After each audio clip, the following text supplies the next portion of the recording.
بسم اللہ الرحمن الرحیم ایاک نعبد و ایاک نستعین۔ میرے پاکستانیوں، میں جو آج آپ سے بات کرنے لگا ہوں وہ کل ایک ISPR کی پریس کانفرنس ہوئی اور اس کے اندر انہوں نے ایک دو باتیں کہیں تو میں مجبور ہوں کہ میں آج اپنی قوم کے ساتھ بات کروں۔ جو انہوں نے بات کی کہ یہ پاکستان کے خلاف بغاوت اور اشارہ سارا تحریک انصاف کے اوپر کہ ہم نے بغاوت کی ہے، اور یہ کہ یہ پہلے سے پلان بن رہا تھا اس کا کہ ہم یہ پہلے سے ہی تیاری کر رہے تھے بغاوت کرنے کے لیے، اور یہ اپنی فوج کے خلاف یہ سارا یہ ہم نے کیا، اور جس طرح کی وہ بات کی گئی مجھے ایک بڑی تکلیف ہوئی اس کی۔ تو میں نے کہا کہ میں آج اپنی قوم کے سامنے ذرا 2-3 پوائنٹ رکھوں، کیونکہ جب ایسی بات کی جاتی ہے تو اس کا جواب دینا بڑا ضروری ہے۔ دیکھیں، اب یہ موقف آ گیا ISPR کا اور پاکستان کی اسٹیبلشمنٹ کا کہ تحریک انصاف نے بغاوت کی۔ اب یہ دوسرا بھی ایک موقف ہے، یہ ہمارا بھی موقف ہے، یہ میرا موقف ہے، میری پارٹی کا موقف ہے کہ ہمارے خلاف پوری کانسپریسی کی گئی، ہماری گورنمنٹ گرائی گئی، جبکہ پاکستان کی تاریخ میں 2 سالوں میں آخری ہمارے 2 سالوں میں بہترین معیشت اوپر جا رہی تھی۔ آپ اگر اکنامک انڈیکیٹرز دیکھ لیں اور پاکستان اکنامک سروے پڑھ لیں تو وہ ان کی حکومت کا بھی پڑھ لیں جو ان کے دور میں شائع ہوا ہے، تو آپ کو یہ پتہ چلے گا کہ 17 سال کے بعد بہترین اکنامک پرفارمنس تھی، اور 17 سال پہلے اس لیے تھی کہ امریکی ڈالرز آ رہے تھے، ہم امریکہ کی وار آن ٹیرر لڑ رہے تھے۔ یہ امریکی ڈالرز آنے کے بغیر باوجود یہ اکانومی بڑھ رہی تھی، انڈسٹری بڑھ رہی تھی، ریکارڈ گروتھ ہو رہی تھی، اور اس کے باوجود کہ 2 سال کرونا میں ساری دنیا میں ایک بہت بڑا زوال آیا ہوا تھا، اس کے باوجود اللہ کا کرم کہ ہم نے اپنی معیشت کو بھی بچایا، ہم نے اپنے لوگوں کو بھی بچایا۔ دنیا نے اکنالج کیا کہ پاکستان نے جو قدم اٹھائے کووڈ-19 میں وہ دنیا میں مثال تھے۔ ایک امریکی ایک اکانومسٹ جو کام کرتا تھا ڈونلڈ ٹرمپ میں، اس نے کہا کہ اگر امریکہ پاکستان کی مثال لے لیتا تو کتنے 10 کھرب ڈالر بچا سکتا تھا۔ تو اس گورنمنٹ کو گرایا گیا ایک سازش کے تحت، تو یہ ہم کہہ رہے ہیں کہ ملک سے غداری ہوئی۔ اس کے بعد 25 مئی کو ہمارے ساتھ جو ہوا، کسی پولیٹیکل پارٹی سے ایسا نہیں ہوا کہ وہ لانگ مارچ کر رہی ہے اور 2 دن پہلے گھروں میں گھس کے اٹھائے جا رہے ہیں لوگ، کتنے ہزار گھروں میں پولیس گھسی رات کے صبح کے 3 بجے۔ یہ پہلی دفعہ کسی پارٹی سے ایسے ہوا۔ 3 لانگ مارچز میرے خلاف ہوئی، بتائیں ایک بھی FIR کٹی؟ ایک دفعہ ہم نے کسی کو روکا؟ کسی کے اوپر ٹیئر گیسنگ ہوئی؟ اور ہمارے اوپر پورا ایک اٹیک آیا، ہمارے بنیادی حقوق فنڈامنٹل رائٹس کی وائلیشنز ہوئی، اور ہمارے اوپر ہی پرچے کٹ گئے۔ میں نے تب 26 کی صبح کو اپنے دھرنا کال آف کیا، کیونکہ مجھے پتا تھا انتشار کی طرف جا رہا ہے۔ جو پارٹی الیکشن چاہتی ہے وہ انتشار تو نہیں چاہتی۔ تو اس کے بعد ہمارے اوپر یہ نہیں ہوا کہ سستیاں کم ہوئیں۔ جب ہم 30 بائی الیکشنز جیت گئے 37 میں سے، باوجود اس کے کہ پوری اسٹیبلشمنٹ کی سپورٹ تھی یہ 12 جماعتوں کی، میرے اوپر قاتلانہ حملہ ہوا، مجھے قتل کرنے کی کوشش کی گئی، میں اپنی FIR نہیں کٹوا سکا۔ یہ بھی سازش تھی، کیونکہ وہ طاقتور لوگ بیٹھے ہوئے تھے، میں کچھ نہیں کر سکا۔ پھر جو JIT بنی پنجاب کی ہماری گورنمنٹ تھی، اس نے جو چیزیں سامنے لے کے آئیں، جب وہ چیزیں سامنے آ رہی تھیں کہ 3 شوٹر تھے ایک کی بجائے، وہ JIT کو سیبوٹاج کیا طاقتور لوگوں نے۔ سازش تھی، کیوں نہیں ان JIT کو چلنے دیا۔ اس کے بعد ہمارے اوپر میرے گھر پہ حملہ ہوتا ہے۔ ہم ایشورٹی بانڈ جب دے رہا تھا میں کہ جناب میں وہاں 18 مارچ کو اسلام آباد کے جوڈیشل کمپلیکس میں جاؤں گا، کوئی قانونی جواز نہیں تھا میرے گھر پہ، 24 گھنٹے حملہ کیا، اور وہ ایشورٹی بانڈ بھی نہ لے پولیس، کیونکہ انہوں نے مجھے اغوا کرنا تھا یہاں سے۔ یہاں لوگوں کو زخمی ہوئے، سارا دن گھر اندر بیٹھ نہ سکے، 24 گھنٹے ٹیئر گیس کمروں کے اندر. کبھی کسی لیڈر سے ایسے نہیں ہوا. 18 مارچ کو پھر میرے اوپر ایک قاتلانہ حملہ ہوتا ہے. اللہ کا کرم ہے کہ میں بچ جاتا ہوں.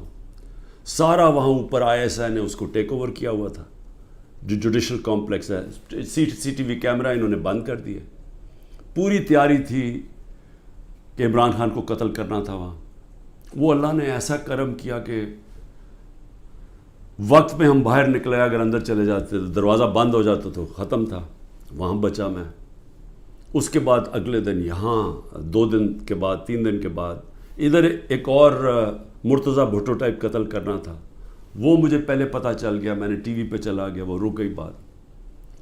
تو سازش تو کیا ہو رہی تھی؟ سازش یہ ہو رہی تھی کہ ایک پارٹی جو جیتنے جا رہی تھی الیکشن، اس کو پارٹی کو ختم کرنے کے لیے لیڈر کو ختم کرنا تھا. اور پلان تب سے ہی بنا ہوا تھا. کیسز شروع ہو گئے تھے مہینوں کے اندر. جیسے 70 سال میں ایک آدمی کے اوپر ایک کرمنل کیس نہیں ہوتا، چند مہینے میں آج 170 سے زیادہ کیس ہو چکے ہیں. یہ یعنی کون سا انصاف کا تقاضا ہے کہ ہر قسم کا جو ہر دوسرے دن کوئی نیا کیس ہو جاتا ہے.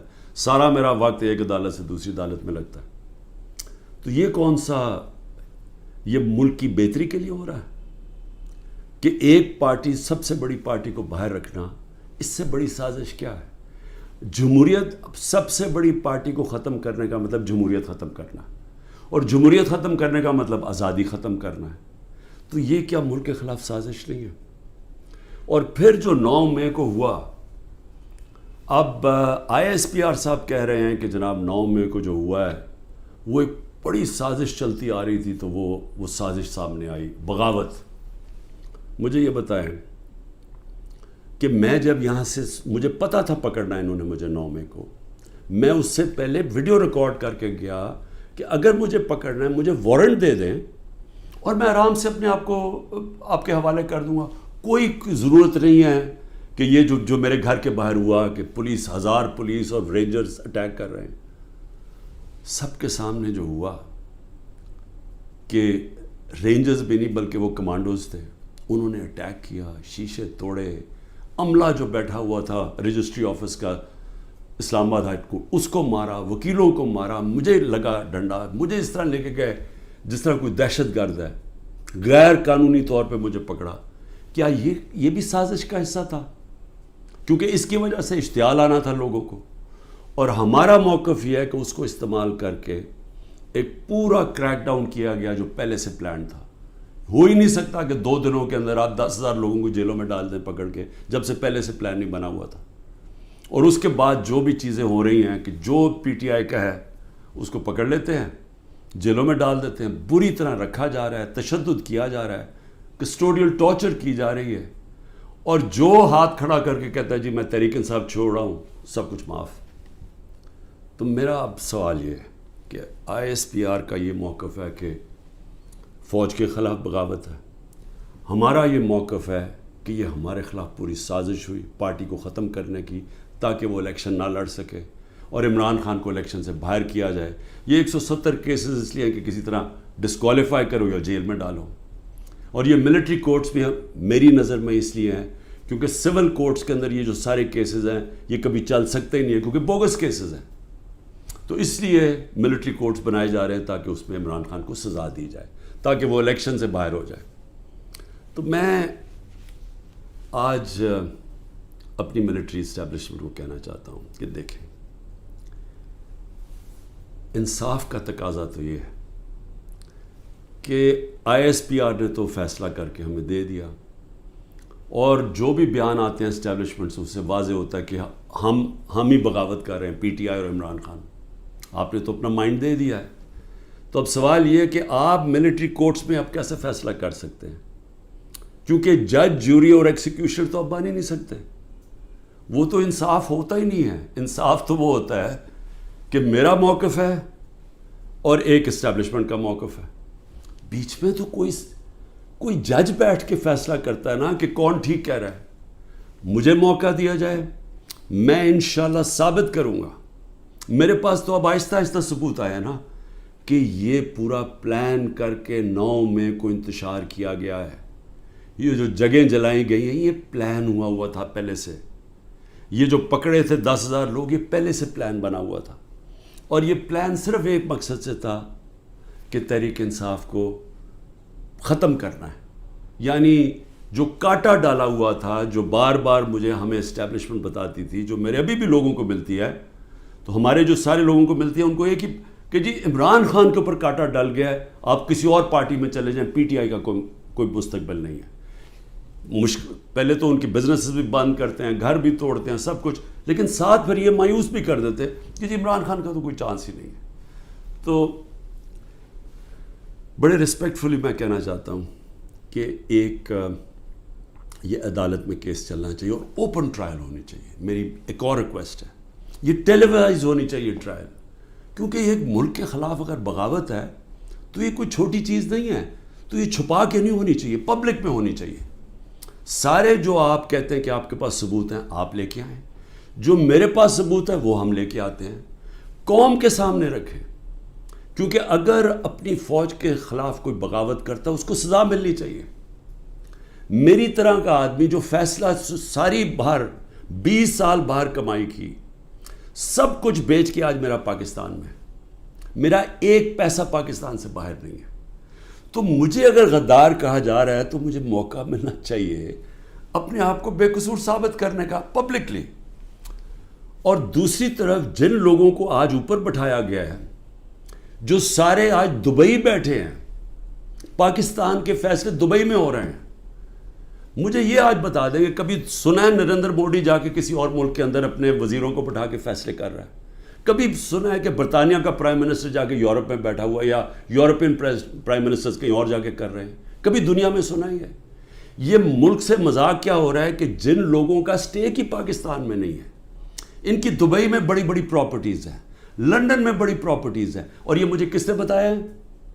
یہ ہماری ISI نے ہمیں بتایا ہے. یہ نیب کے جو پہلے چیئرمین تھے جنرل امجد، انہوں نے مجھے آج سے 20 سال پہلے 23 سال پہلے پوری بریفنگ دی کہ ان کی کتنی پراپرٹیز ہیں ملک سے باہر. یہ سارا وقت ہمیں کدھر سے انفارمیشن آتی تھی؟ کیونکہ ISI کے پاس انفارمیشن ہوتی تھی، ادھر سے ہمیں انفارمیشن ملتی تھی کہ ان کی کتنی پراپرٹیز باہر ہیں، انہوں نے کتنا پیسہ کیا، فلانی ڈیل سے کتنا پیسہ کمایا. وہ لوگ جو آج اربوں ڈالر کی باہر پراپرٹیز لے کے بیٹھے ہیں، جن لوگوں میں ایک کہتا ہے کہ نواز شریف کہتا ہے کہ ہندوستان کو کہ جی یہ پاکستانی فوج دہشت گردی کر رہی ہے ڈان لیکس میں، دوسری طرف واسع زرداری جا کے کہتا ہے امریکنوں کو کہ جی ایڈمرل منل کو، وہ حسین اکانی اس کا ایمبیسڈر کہتا ہے کہ ہمیں بچا لو پاکستانی فوج سے، امریکنوں کو کہتا ہے. وہ ٹھیک ہیں جن کے اربوں ڈالر باہر پڑے ہیں اور جو آج سارے مل کے، یعنی پاکستان میں انہیں کوئی جگہ نہیں ملی میٹنگ کے لیے، وہ باہر بیٹھے ہوئے سارے. اور عمران خان جو سب کچھ اپنا چھوڑ کے بیچ کے آج پاکستان ہے، وہ غدار بن گئے. مجھے یہ بتائیں، میں پرائم منسٹر 3.5 سال تھا، مجھے ایک بتائیں میں نے نجی دورہ کیا ہو، پرائیویٹ وزٹ کی ہو. میرے بچے انگلینڈ میں تھے، 2 دفعہ مجھے برطانیہ کے پرائم منسٹر نے آفر کی کہ لنڈن آؤ. میں کیوں نہیں گیا؟ کیونکہ میں جب کوئی باہر کا دورہ کرتا تھا پہلے میں دیکھتا تھا میرے ملک کو اس کا کیا فائدہ ہے. کیونکہ جب ایک پرائم منسٹر باہر دورہ کرتا ہے، پاکستان کے ڈالر خرچ ہوتے ہیں، ہمارا پیسہ خرچ ہوتا ہے، ہمارا مقروض ملک ہے. میں تو اپنے بچے تک نہیں گیا. نواز شریف 22 دفعہ نجی دورے کیے اس نے لنڈن کے جب وہ پرائم منسٹر تھا. آصف زرداری 50 دفعہ دبئی گیا جب وہ پریزیڈنٹ تھا، اور ملکوں کے علاوہ. تو آج مجھے تکلیف یہ ہے کہ یہ جو لوگ اوپر مسلط کیے ہیں، جو دبئی بیٹھ کے پاکستان کے فیصلے کر رہے ہیں، یہ محب وطن ہیں، اور میں اور میری جماعت ان کو غدار کہا جا رہا ہے. اس لیے اس کی اوپن ٹرائل کریں. یہ بیٹھے اس کو ٹی وی کے اوپر یہ ٹرائل آئے، مجھے موقع ملے بتانے کا قوم کو کہ ہمارے سے ہوا کیا کیا ہے، میرے سے کس طرح غداری کی گئی ہے، کس طرح میرے سے جھوٹ بولے گئے ہیں، کس طرح کمر میں چاقو مارا گیا ہے، اور آج پاکستان کو گھٹنے پہ پہنچا دیا ہے. آج ہم معاشی طور پہ بھی اس جگہ پہ پہنچ گئے ہیں کہ نریندر مودی کہتا ہے کہ اس کو پاکستان کو چھوڑ دو، یہ اپنے بوجھ میں ہی کر رہا ہے. آج یہ سٹیٹمنٹ آئی ہے, 14 مہینے پہلے اس طرح کی کسی کوئی سٹیٹمنٹ آئی تھی؟ ذرا صرف دیکھ لیں کہ پاکستان کا وقار کدھر تھا اور آج کدھر ہے پاکستان. جتنی انہوں نے خدمت کی امریکہ کی, یہ فورن منسٹر نے اچھی اچھی انگریزی بول کے اور پتہ نہیں اربوں روپے کے دورے کر کے, اور اوپر سے شہباز شریف سارا وقت دورے کر رہا ہے باہر. جو جوائنٹ سٹیٹمنٹ آئی امریکہ کی اور ہندوستان کی نریندر مودی کے دورے پہ, ہمیں ہماری خطرے کی گھنٹی بجنی چاہیے. کبھی بائی لیٹرل میٹنگ میں وہ تیسرے ملک کو برا بھلا نہیں کہتے. انہوں نے نام لے کے کہا کہ پاکستانی دہشت گردی کر رہا ہے. مطلب یہ کہ کشمیر کی جو ساری وہ جو بیچاروں اتنی دیر سے اپنی آزادی کی جنگ لڑ رہے ہیں, وہ پاکستان دہشت گردی کر کے لڑ رہا ہے, وہ آزادی کی جنگ نہیں ہے. یہ اتنا برا ہمارے اوپر انہوں نے, جو اب میں کیا کہوں کہ جس طرح کا انہوں نے پاکستان کے اوپر تماچا مارا ہے, اور یہاں سے کوئی جواب نہیں آئے گا کیونکہ ان کے پیسے باہر پڑے ہیں اور ان کو پتہ ہے ان کے پیسے باہر پڑے ہیں, یہ کبھی نہیں بولیں گے. لیکن مجھے اس سے زیادہ خطرہ ہے, اور میں اس لیے بھی اپنی اسٹیبلشمنٹ کو پیغام دینا چاہتا ہوں کہ دیکھیں, میں ایک تاریخ کا طالب علم ہوں. یہ جو انڈیا کا اور اب امریکہ کا جو جوائنٹ ڈیکلریشن آئی ہے اور جو سمجھوتا ہوا ہے ڈیفنس میں, نیوکلیئر میں, آرٹیفیشل انٹیلیجنس ٹیکنالوجی میں, یہ اب پاکستان میں بہت آگے ہمارے معاشی حالات بالکل ہی جدھر پہنچ گئے ہیں. اس سے ایک امبیلنس پیدا ہو گیا ہے. آج ہندوستان جس طرح نریندر مودی نے تکبر میں باتیں کی ہیں, آج وہ ہمارے سے اپنے آپ کو بہت طاقتور اب سمجھتے ہیں. اور جب انہوں نے کہا نا کہ اپنے بوجھ میں گر رہا ہے, وہ اپنے بوجھ میں گرنے نہیں دیں گے, وہ گرائیں گے. ہمیشہ جنگیں تب لڑی جاتی ہیں جب ایک فریق سمجھتا ہے کہ وہ دوسرے سے بہت زیادہ طاقتور ہے. روس جب یوکرین میں گیا تو یوکرین کا نیوکلیئر پروگرام ختم ہو چکا تھا اور روس سمجھتا تھا ان سے بہت بڑا طاقتور ہے. امریکہ عراق میں اور افغانستان میں اس لیے گیا کہ وہ بہت طاقتور تھا ان سے. تو جب ہندوستان یہ سمجھنا شروع ہو گیا کہ وہ پاکستان سے بڑا طاقتور ہے, ہماری خطرے کی گھنٹی بجنی چاہیے. ملک کو متحد ہونا چاہیے. ملک کو آزاد رکھنے کے لیے قوم کو اکٹھا ہونا چاہیے.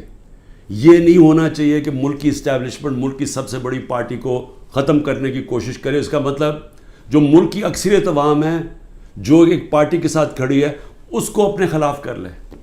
یہ ملک کو نقصان ہے. ہماری پھر سے اکانومی بیٹھ چکی ہے, ان کے پاس کوئی حل نہیں ہے. جو جس طرف ہم جا رہے ہیں, جو یہ کوشش کرنے جا رہے ہیں کہ کھچڑی پک جائے پولیٹیکل انجینئرنگ سے, وہ اور ملک کمزور ہونے والا ہے. میں اس لیے پھر سے کہتا ہوں کہ آخر میں اپنے جو فیصلہ کرنے والے لوگ ہیں, جو طاقتور لوگ ہیں, اس وقت پاکستان کو ایک ہی راستہ ہے, صاف اور شفاف الیکشن. لوگوں کو امید صرف تب آئے گی, امید ختم ہو چکی ہے. نوجوان جو چھوڑ کے ملک کو جا رہے ہیں, پروفیشنلز جو ملک کو چھوڑ کے جا رہے ہیں, جو غریب لوگ کشتیوں میں ڈوب رہے ہیں باہر ملک سے نکلنے کے لیے, ان کو امید چاہیے. اور کسی چیز سے امید نہیں آنے لگی سوائے ایک چیز سے, صاف اور شفاف الیکشن. پاکستان پائندہ باد.